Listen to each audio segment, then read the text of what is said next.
नमस्कार दोस्तों। तो आज के दिन मार्केट ने गैप डाउन ओपनिंग की। हालांकि जहां पर मार्केट ओपन हुई थी ऑलमोस्ट वहीं पर ही क्लोजिंग मिलते हुए नजर आई है, लेकिन एक नेगेटिव क्लोजिंग है। अब यहां पर क्या सिनेरियो बनने वाला है? क्या मार्केट यहीं से अपर साइड जाना कंटिन्यू कर सकती है या फिर हमें गिरावट बनते हुए नजर आएगी? उसके बारे में हम बात करने वाले हैं। साथ ही साथ कौन सी हमें अपडेट सुनने को मिल जा रही हैं जिसका मार्केट पर हमें इंपैक्ट देखने को मिल सकता है, उसके ऊपर भी डिस्कशन करेंगे। सबसे पहले हम बढ़ते हैं, हमें यहाँ पर कौन सी अपडेट सुनने को मिल जा रही हैं, उसका मार्केट पर हमें कैसे इंपैक्ट देखने को मिल सकता है। देखिए, अगर हम फर्स्ट अपडेट की तरफ बढ़ें, जो ट्रंप की तरफ से एनवीडिया S200 को चाइना को सप्लाई करने की बात कही जा रही थी, अभी के लिए उन्होंने वहां पर ग्रीन लाइट दे दी है, विच मींस कि उन्होंने इस चीज को अलाउ कर दिया। अब इसी की वजह से मार्केट में क्या सिनेरियो बनते हुए नजर आएगा, स्पेशली अगर हम एनवीडिया की बात करें, उनके लिए तो ये अच्छी न्यूज़ है। लेकिन अगर हम यूएस और चाइना की यहाँ पर पार्टनरशिप की बात करें, वहां पर भी हमें कुछ ऐसा सिनेरियो बनते हुए नजर आ रहा है। लेकिन देखिए, ये ओनली एनवीडिया के केस में हमें ये देखने को मिला है, बिकॉज जो हम आगे यूएस और चाइना के रिलेशन के बारे में डिस्कशन करने वाले हैं, वो मार्केट के लिए बहुत ज़्यादा इंपॉर्टेंट होने वाला है। उससे पहले हम यहाँ पर चार्ट को एनालाइज कर लेते हैं कि हमें चार्ट में क्या चीज़ें बनते हुए नजर आ रही हैं। देखिए, डेली चार्ट्स में हमें मार्केट में क्या सिचुएशन देखने को मिल जा रही है कि आज के दिन जो मार्केट ने यहाँ पर डोजी कैंडल क्रिएट की है, जो अपर साइड की रेंज थी उसके नीचे ही मार्केट डोजी कैंडल क्रिएट करते हुए नजर आ रही है, विच मीन्स की लोअर एंड की जो जोन्स है उनको टेस्ट करने की पॉसिबिलिटी अभी के लिए ज़्यादा देखने को मिल सकती है। दैट आल्सो मीन्स कि अभी के लिए सेलिंग प्रेशर बढ़ते हुए नजर आएगा। देखिए, आपको जो टेक्निकल एनालिसिस होता है उसके ऊपर फोकस करना चाहिए। फंडामेंटल कुछ भी हो, लेकिन टेक्निकल एनालिसिस यहाँ पर क्या कह रहा है, वहां पर भी अच्छी तरह से चीज़ें देखनी पड़ती हैं।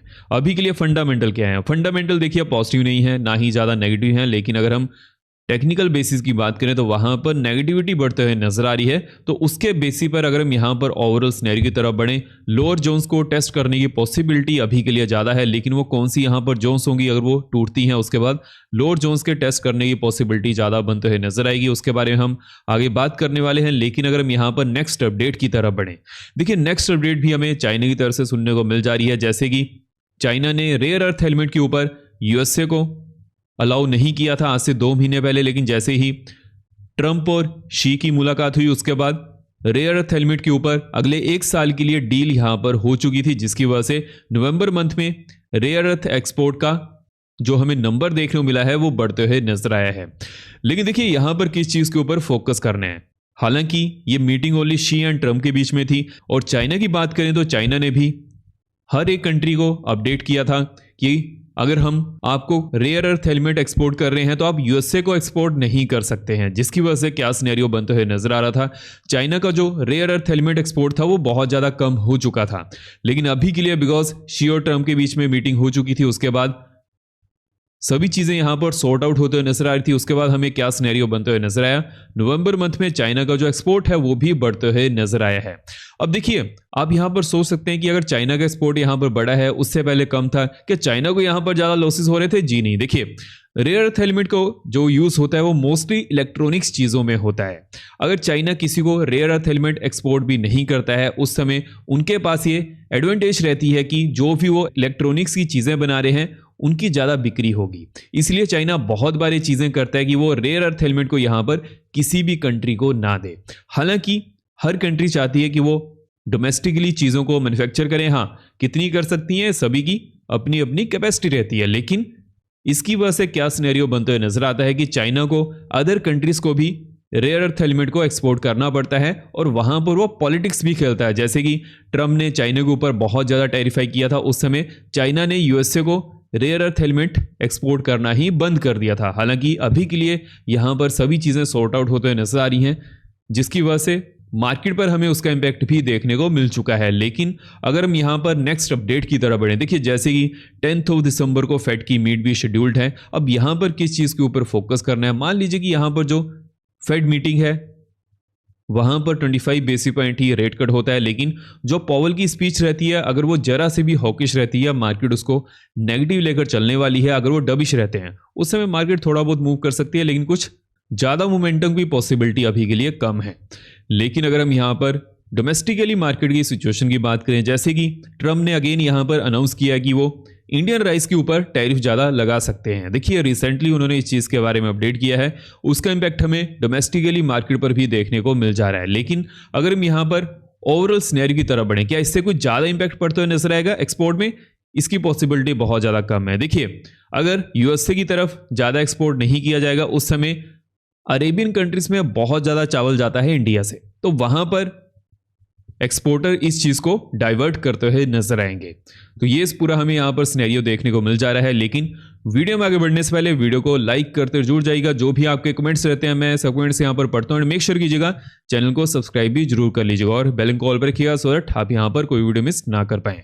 बिकॉज जो हमारा एनालिसिस होता है वो अनबायस्ड होता है। यहाँ पर कौन सी चीज़ें बनकर आ रही हैं, कौन सी चीज़ें यहाँ पर इंपॉर्टेंट हैं, उन सभी चीज़ों के ऊपर हम डिस्कशन करते हैं। जैसे कि हमने यहाँ पर इंपॉर्टेंट जोन्स को डिस्कस किया था, मार्केट में अच्छी तरह से पैन आउट होते हुए नजर आई हैं। हालांकि मार्केट ने जहाँ पर क्लोजिंग दी है अभी के लिए इंपॉर्टेंट जोन है, इसके बारे में हम आगे बात करने वाले हैं। लेकिन अगर हम यहाँ पर नेक्स्ट अपडेट की तरफ बढ़े कि नेक्स्ट यहाँ पर क्या अपडेट है, देखिए जैसे कि ट्रम्प की तरफ से हमें आए दिन कुछ ना कुछ सुनने को मिलता है जिसकी वजह से क्रिप्टो में हमें उसका इंपैक्ट देखने को मिल जाता है। लेकिन अभी के लिए क्रिप्टो में रेंज बाउंड सिनेरियो देखने को मिल जा रहा है बिकॉज ट्रम्प डायरेक्टली क्रिप्टो के ऊपर कुछ भी नहीं कह पा रहे हैं। अब यहाँ पर किस चीज़ के ऊपर फोकस करना है, अगर अगेन हमें क्रिप्टो में 90,800 के ऊपर मोमेंटम देखने को मिलता है, नेक्स्ट जोन यहाँ पर 91,600 की होने वाली है, उसके बाद नेक्स्ट जोन 92,500 की बनते हुए नजर आएगी। लोअर एंड की बात कर लेते हैं, अगर हमें 89,650 नीचे 50 मिनट कैंडल क्लोज करते हुए नजर आती है, उसके बाद डाउन साइड में नेक्स्ट जोन यहाँ पर ऑलमोस्ट 88,500 की बनने वाली है एंड देन उसके बाद जो नेक्स्ट जोन यहाँ पर देखने को मिल सकती है 87,900 की बनते हुए नजर आ रही है। और यहाँ पर अगर कुछ भी अपडेट करनी रहती है वो मैं क्रिप्टो चैनल में अपडेट कर देता हूँ। अगर इंटरेस्टेड है तो कॉइनडेसिस का लिंक मैंने डिस्क्रिप्शन बॉक्स में दिया हुआ है, वहाँ से अकाउंट ओपन करने के बाद मुझे मैसेज कर दीजिएगा। अगर हम यहाँ पर नेक्स्ट अपडेट की तरफ बढ़े, देखिए रिसेंटली ट्रम्प की तरफ से हमें इस चीज़ के बारे में इंडिकेशन मिलते हुए नजर आ रही है कि इंडिया एक क्रिटिकल अलाई है इन इंडो पैसिफिक सिक्योरिटी। अब देखिए ये चीज़ जैसे ही अपडेट मिलते हुए नजर आई उसके बाद रशिया की तरफ से भी हमें यह सुनने को मिल जा रहा था कि इंडिया का वो अनइंटरप्टेड ऑयल सप्लाई कर सकते हैं और जो भी यहाँ पर स्ट्रेटजीज हैं वो भी आगे बढ़ते हुए नजर आएंगी। अब देखिए यहाँ पर क्या सिचुएशन हमें देखने को मिल जा रही है, बोथ रशिया एंड चाइना और यूएसए दोनों ये चाहते हैं कि इंडिया उनकी तरफ आए, लेकिन इंडिया 1947 से ही नॉन अलाइंड होकर चलता है कि वो किसी की पार्टी में नहीं जाता है। अब इसकी वजह से क्या हमें यहाँ पर सिनेरियो देखने को मिल जा रहा है कि अभी के लिए देखना पड़ेगा कि यहाँ पर जो यूएस और इंडिया की टैरिफ डील होती है वहाँ पर क्या क्या सिचुएशंस बनती हैं। मेरा यहाँ पर क्या मानना है, जो यूएसए के अलाइज हैं वहाँ पर तो यूएसए की अच्छी टैरिफ डील होते हुए नजर आ रही है, लेकिन जो यूएसए के अलाइज नहीं है वहाँ पर टैरिफ डील थोड़ा खराब भी बन सकती है एज कम्पेयर टू अलाइज।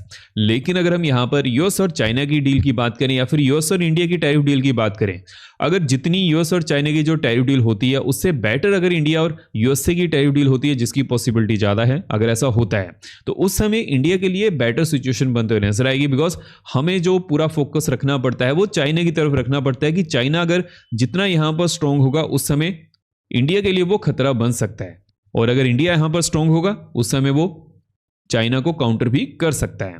अगर हम यहां पर नेक्स्ट अपडेट की तरफ बढ़े, देखिए ट्रम्प के जो सिक्योरिटी डॉक्यूमेंट्स है वहां से हमें क्या चीज सुनने को मिली कि चाइना अमेरिका का नंबर 1 चैलेंज नहीं है। लेकिन देखिए डॉक्यूमेंट्स की बात है, अगर हम इकोनॉमिक वाइज बात करें तो चाइना ही सेकंड नंबर पर है और अमेरिका फर्स्ट नंबर पर है। लेकिन अगर हम यहाँ पर थर्ड नंबर की बात करें, थर्ड नंबर की जो कंट्री है उनकी जो इकॉनमी है बहुत ज़्यादा कम है। लेकिन अगर हम चाइना और अमेरिका की बात करें तो वो क्लोज इकॉनमी है, ऐसा नहीं है कि बहुत ज़्यादा क्लोज है, लेकिन फिर भी चाइना बहुत जल्दी यहाँ पर बढ़ते हुए नजर आ रहा है। लेकिन अगर हम रिसेंटली यहाँ पर सिचुएशन की बात करें, स्पेशली अगर हम 5-6 साल की बात करें तो चाइना की जो जीडीपी है वो 4 to 4.5% के आसपास बढ़ती है। तो उसकी वजह से क्या सिनेरियो हमें यहाँ पर देखने को मिल जा रहा है, यूएसए अभी के लिए चाइना को कोई बहुत ज़्यादा चैलेंज नहीं मानता है, लेकिन ये चीज़ें सिर्फ ऑन पेपर हैं। अगर हम प्रैक्टिकलिटी की बात करें तो अभी के लिए भी यूएसए के लिए नंबर 1 चैलेंज चाइना ही है। अगर हम एफआईज के डाटा की बात करें, देखिए एफआईज ने अगेन यहाँ पर रेड में डाटा शो किया है, डीआईज एज यूजुअल यहाँ पर ग्रीन में डाटा शो करते हुए नजर आ रहे हैं। लेकिन अगर हम एफआईज की सेलिंग की बात करें, देखिए जो मॉर्निंग में यहाँ पर मार्केट नीचे आई थी वहाँ पर एफआईज की तरफ से ज़्यादा सेलिंग की गई है। उसके बाद सेकंड हाफ में डीआईज यहाँ पर मार्केट को सस्टेन करने की कोशिश करते हुए नजर आ रहे हैं।